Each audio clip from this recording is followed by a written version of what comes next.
Hello বন্ধুরা, তো অনেকদিন পর নতুন একটা ব্লগ নিয়ে চলে এসেছি। আর এটা আমার বিয়ের পর ফার্স্ট ব্লগ। তো ভিডিওটার সাথে থাকো। তো আমি আর আমার বোন গেছিলি আজকে মতোর কালী মন্দির পূজা করার জন্যে। অনেকদিন থেকে ভেবে রেখেছিলাম, কিন্তু যাওয়া হয়েছিল না।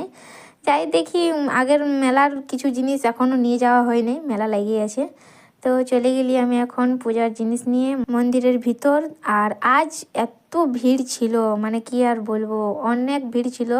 আর আমি যে টাইমটা গেছিলি সে টাইমটা একটু ভিড়টা কম হয়েছে। আর বরের সাথে যাই নাই, কারণ বর আমার এখন ঘরে আছে। আমাদের ওই জোড় ভাঙানো কি বলে ওইটা করতে আসছি আমি। তো বর যাতকে আসবে তাতকে আমার ঘুরে যাওয়া হবে।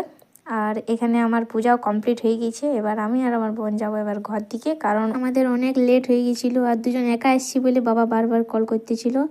আর তারপর আরও কি মোটরে অনেকক্ষণ বসার পর কত কষ্ট করে একটা টোটো পাই। আর আমরা এখন ঘর পৌঁছে গেছি, দেখা হচ্ছে।